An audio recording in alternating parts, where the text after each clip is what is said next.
Some of the most destructive flood events in Clackamas County have been due to erosion, where rivers migrate or shift across their floodplain and carve new channels.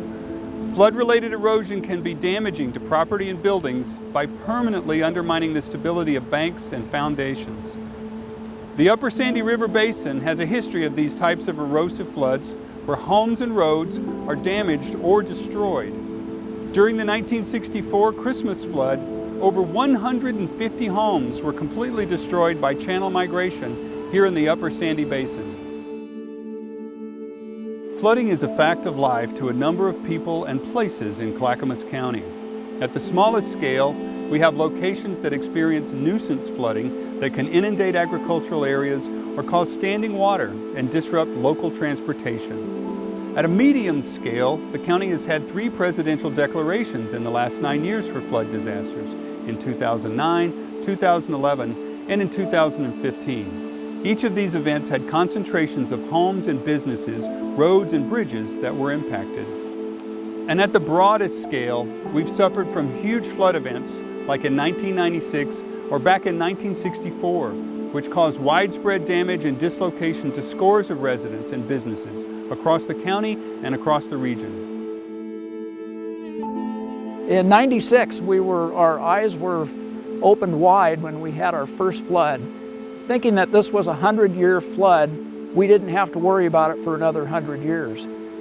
Along came 2011. We were hit with this intense storm, another Pineapple Express. The river had migrated into people's yards and right up to their decks. It was very scary. We expected a response from the Army Corps of Engineers or governing agencies that would come to our rescue and build a jetty and make us safe again. But little did we know, property protection is up to you.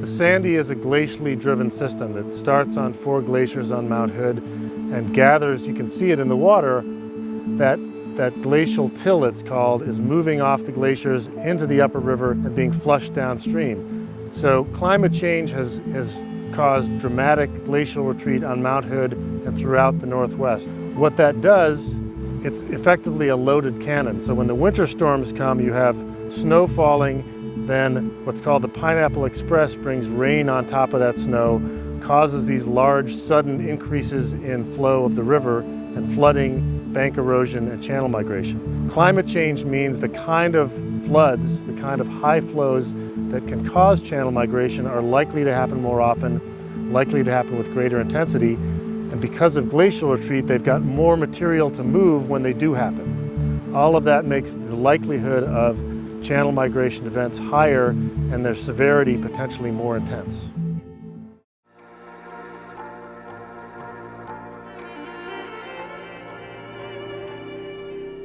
Erosion has been identified as the principal cause of damage to homes, to foundations, to roads and bridges, as opposed to traditional flooding that comes over riverbanks and can damage homes by water.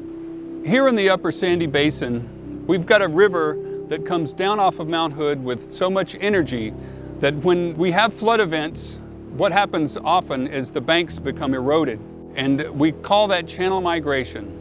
And channel migration is a new term that we're using in the county to talk about the nature of the risk of living along the river, but also the nature of how the habitat functions in this very dynamic landscape.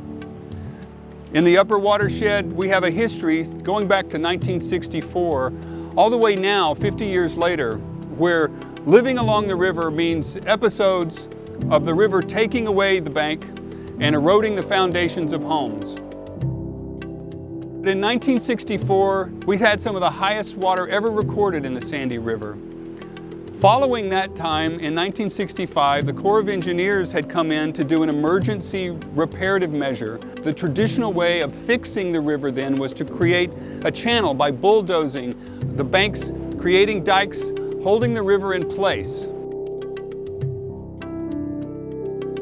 So this is channel migration in action. The levee behind us here was built in 1965 after the 1964 record floods. It sat here untended for about 50 years, but you can see a few places like this where the river was trying to cut through. It's a natural process of bank erosion and channel migration where the force of the river is looking to spread out. When you have a river like the Sandy and we put a bunch of levees and dikes along the edges, you're creating a fire hose effect. You're narrowing the nozzle on that hose to the point where the same amount of water is going to have more force because it needs some place to go.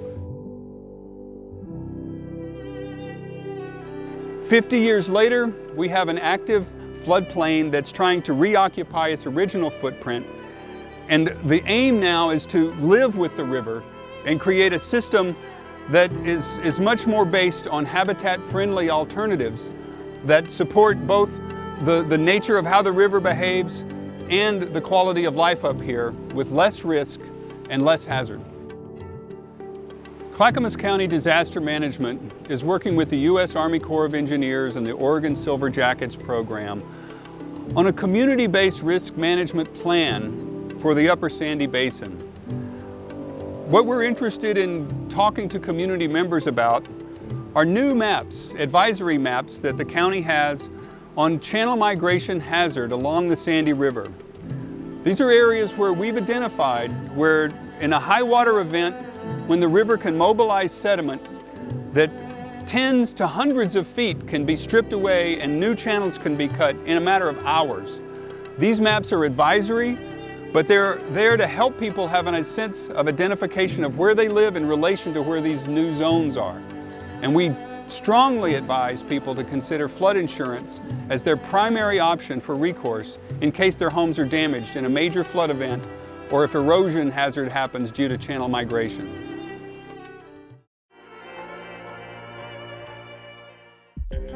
The structure that's behind me is a new structure.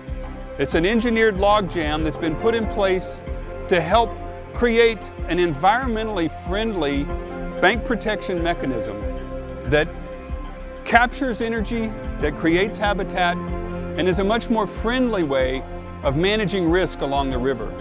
And the aim now is to live with the river and create a system that support both the nature of how the river behaves and the quality of life up here with less risk and less hazard. The side channel reconnection and large log jams change the flow in two ways. One, they split the flow so a portion of the river's energy goes back onto the floodplain where it gets distributed and dispersed instead of concentrating further downstream. The other thing that happens is that the structures themselves, the log jams, have these rough surfaces of rough cut logs and the end root wads of trees, and that creates turbulence deliberately that slows down the river and creates forces that distribute the energy right here at the mouth of the river instead of further down where the houses are. Downstream from here, there are over 500 houses in a housing development called Timberline Rim that have been vulnerable to previous flooding events and previous channel migration and erosion. By absorbing some of the river's energy upstream, we're reducing that risk and letting the river do its natural function, spreading across the floodplain, creating habitat, spreading out instead of focusing all that energy where the houses are. This project is the first in a series of opportunities we identified in about a 10-mile section of the Upper Sandy where you had both an opportunity to improve habitat and reconnect the river to its natural function, as well as to reduce the risk to homes and residents and infrastructure at the same time.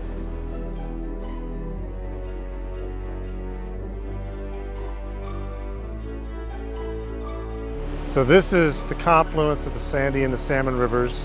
In the community it's known as Brightwood Beach, but it's a place where all of the things that the Sandy represents come together.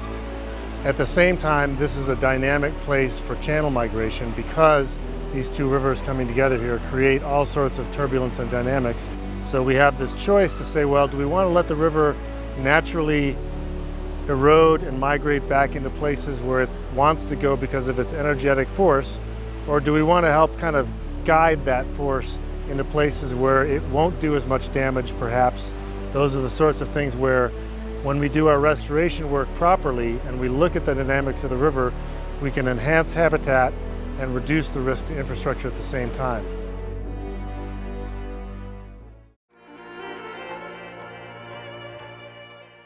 There used to be a house right here. In January of 2011, the river came completely underneath the corner of their house, undercut the foundation. And as loud and uproarious as the sound and the fury of all that water was, no water got in the house. The river just undercut right underneath the house, compromised the livability and viability of the structure. And this happened in a number of other areas along the river.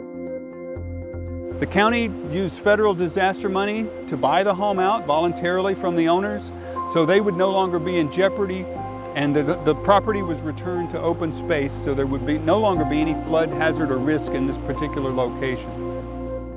Flood is water from any source, and generally an outside source that has inundated your home. Whether it has come in the house or whether because of the water levels being so high it's caused foundation damage. So if you have erosion, if you're alongside the river and the river all of a sudden took another direction and now all of a sudden, it's eroded and part of your house is hanging over, you would have coverage for that. If you don't have flood insurance and you have a flood claim, you can apply for federal disaster assistance.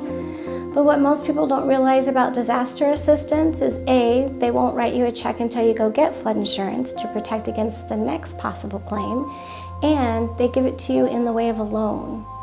And in most cases, the average amount of that loan is about $30,000. So if you're having to purchase flood insurance or you already have a flood insurance policy in force, there are ways to reduce your flood premiums. One is an elevation certificate, and that certifies where your physical house sits in relation to where they expect the water to rise to. The elevation certificate is kind of the roadmap to tell us if you have any mitigation options. If a home has what they call a below-grade crawl space, which means when you crawl under it, it's lower than your front yard or backyard, your rate is again at the dirt, which can be way below base flood elevation. So sometimes bringing that up by either adding sand under your house or pea gravel under your house to bring it up to your level of your yard can significantly reduce your premiums. You could be paying higher rates because you simply just don't have proper vents in your foundation. If you don't have proper venting, it puts too much force on the foundation walls, and it can move your foundation walls, it can move your house. So when you properly vent and it equalizes that water pressure, you have less damage to your house. And so adding vents could lower your rates sometimes by 50% or more. And especially with the older homes that are considered pre-firm homes in Oregon, FEMA will continue to raise the federal rates on those at about 23% every year until you get an elevation certificate and actually rated. The thing is you're going to save that money every single year that you have that policy in force. And if you have a 30-year mortgage and you're carrying flood insurance for 30 years, and if you can save $1,000 every year for 30 years, it's a significant amount of money.